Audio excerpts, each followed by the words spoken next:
ये महिला इटली को एक हिंदू राष्ट्र के रूप में देखना चाहती है।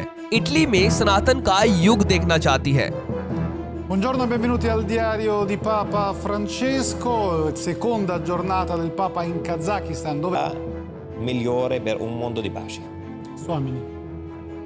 Questo momento è stato a parte molto emozionante, anche se vedendolo da lontano, e poi ricorda come il momento prima che ci si accordi tutti insieme. È stato bello nelle parole ieri di Papa. और इसके लिए ये पिछले 5 सालों से लगातार Italy के साथ साथ मुस्लिम देशों की रिलीजियन कॉन्फ्रेंस में शामिल होने के लिए जाती है और वहाँ पर सनातन विरोधियों की बोलती बंद करती है। और जब साल 2021 में prime minister Narendra Modi Italy के दौरे पर गए थे, तो तब इटली की कैपिटल रोम में ये महिला अपनी इटालियन हिंदू यूनियन के साथ प्राइम मिनिस्टर मोदी से मिली थी, जहां पर इन्होंने सनातन के विचार पीएम मोदी के साथ शेयर किए थे। और पूरे इटली को सनातन का आध्यात्मिक ज्ञान देने के लिए ये महिला इतनी ज्यादा लीन हो चुकी है कि इनको इटली की प्राइम मिनिस्टर जॉर्जिया मेलोनी का भी पूरा समर्थन मिला हुआ है, क्योंकि जॉर्जिया मेलोनी को भी सनातन के संस्कार काफी ज्यादा पसंद है। और इनकी ये वीडियो है इटली में हुई एक रिलीजियन कॉन्फ्रेंस की,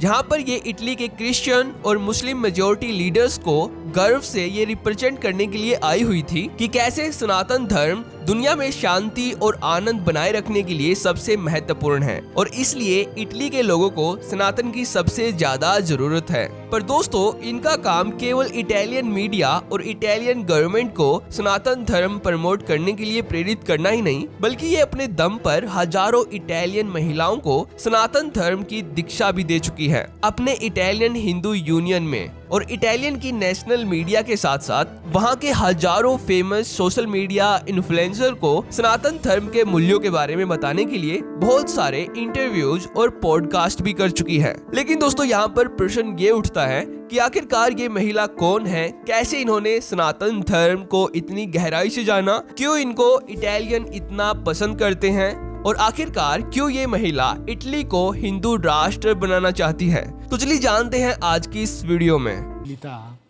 È un luogo di incontro tra esseri umani.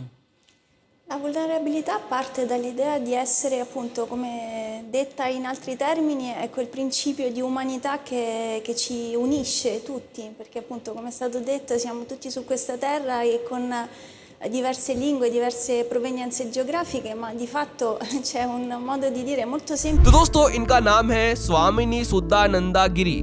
ये एक इटालियन हिंदू महिला है जो इटली में इटालियन हिंदू यूनियन को रिप्रेजेंट करती है। इन्होंने अपने मजहब को छोड़कर सनातन धर्म अपनाया हुआ है और अपने तन मन धन से सनातन को इटली और पूरी दुनिया में प्रचार करने के लिए लगी हुई है। इनका उद्देश्य है इटली को सनातन में करना और इंटरनेशनल लेवल पर सनातन विरोधियों की बोलती बंद करना बहुत ही अच्छे तरीके से। और इटली में इनकी इम्पोर्टेंस कितनी ज्यादा है, इस चीज का अंदाजा आप यहाँ से लगा सकते हैं कि जब भी इटली में कोई रिलीजियन डिबेट होती है और इस डिबेट में किसी पॉपुलर हिंदू लीडर की आवश्यकता पड़ती है, तो उस समय स्वामिनी सुधानंद गिरी को ही इनवाइट किया जाता है एक इटालियन हिंदू लीडर के रूप में, जो करोड़ों भारतीय हिंदुओं की रिप्रेजेंट को ये अकेली ही दर्शाती है। जैसे कि इनकी ये वीडियो है कजाकिस्तान में हुई 7वीं रिलीजियन कॉन्फ्रेंस पर अपनी प्रतिक्रिया देने की, जिसके लिए इनको इटली की एक रिलीजियन कॉन्फ्रेंस में पूरे सम्मान के साथ इनवाइट किया गया था सनातन धर्म के मूल्यों पर चर्चा करने के लिए।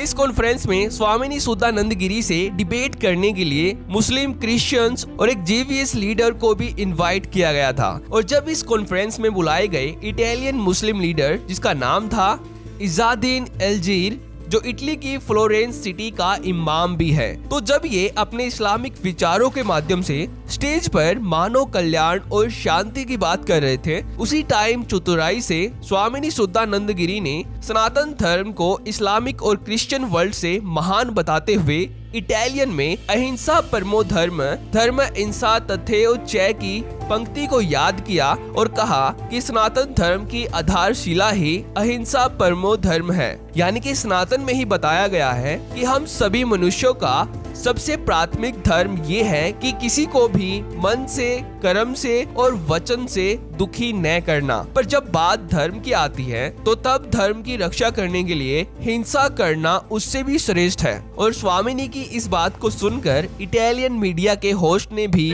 पूरी सहमति जताई और इसके बाद इटली के ये क्रिश्चियन और मुस्लिम लीडर्स मानव कल्याण पर ज्यादा कुछ नहीं बोल पाए।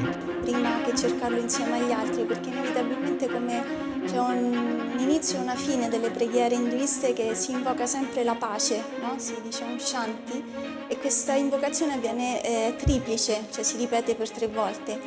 E questo perché? Perché la pace per essere fuori di noi deve essere prima di tutto dentro di noi, quindi ecco perché dico che il primo passaggio deve avvenire in una responsabilità, una presa di coscienza individuale, perché citando il Mahatma Gandhi, per citare un poeta dell'anima se vogliamo dire così, लेकिन दोस्तों यहाँ पर अब Italy को सनातन में करने के लिए इनकी सबसे इम्पोर्टेंट और मेन स्ट्रेटेजी है इटली के स्कूल्स और यूनिवर्सिटीज में जाकर एक बड़े लेवल पर योगा फेस्टिवल का आयोजन करवाना और योग के माध्यम से सनातन की एंशिएंट स्क्रिप्चर्स और पावरफुल संस्कृत मंत्र के महत्व को यहाँ के स्टूडेंट्स और टीचर को बताना। और इटली में ये कितने बड़े लेवल पर ऑर्गेनाइज हो रहा है इसका अंदाजा आप इन फोटोज को देखकर लगा सकते हैं, जिसपे हजारों की संख्या में इटालियन सनातन को रिप्रेजेंट करने वाली टी शर्ट्स को पहनकर योग करते हुए दिख रहे हैं। और स्वामिनी सुधानंद गिरी ये सब कर रही है इटली के सनातन धर्म संघ के माध्यम से, जिसको इटली की प्राइम मिनिस्टर जॉर्जिया मेलोनी का पूरा समर्थन प्राप्त है। लेकिन दोस्तों यही नहीं, स्वामिनी सुधानंद गिरी की इटली को सनातन में करने की सेकंड मोस्ट इम्पोर्टेंट स्ट्रेटेजी है इटली के दिव्यांग और गरीब लोगों को सनातन धर्म संघ के माध्यम से सहायता उपलब्ध करवाना, जिससे उनके जीवन में अच्छे बदलाव आ सकें। परंतु दोस्तों यहाँ पर ध्यान में रखने वाली बात ये है कि असल में स्वामिनी सुधानंद की ये कोई स्ट्रेटजी नहीं है, बल्कि स्वामिनी को सनातन में जीवन जीने का अलौकिक रहस्य अनुभव हुआ है, जिसको अब ये इटली के लोगों को भी सनातन के इस अलौकिक रहस्य के फायदे सिखाने के लिए प्रेरित कर रही है, जिसमें इनका कोई भी किसी भी प्रकार का पैसों से संबंधित लाभ नहीं है। बस ये ऐसा लोगों की निस्वार्थ भावना से सहायता करने के लिए कर रही है, सनातन की दिव्यता भरे जीवन जीने के लिए और इटली के लोगों को सनातन के दिव्यता भरे जीवन जीने के लिए ये ऐसा कर रही है।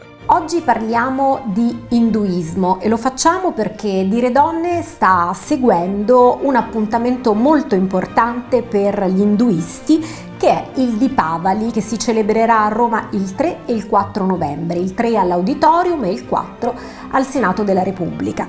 Nei nostri studi abbiamo Shuddha Ananda, benvenuta। तो दोस्तों ये थी स्वामिनी सुधानंद गिरी की इटली को हिंदू में करने के मिशन की कहानी। अगर आपको ये लगता है कि ये वीडियो इम्पोर्टेंट है तो इसको अपने रिलेटिव्स के साथ शेयर कर देना और अगर आपको ये वीडियो पसंद आई हो तो इस वीडियो को लाइक करके हमारे चैनल को भी सब्सक्राइब कर लेना। तो थैंक्स फॉर वॉचिंग।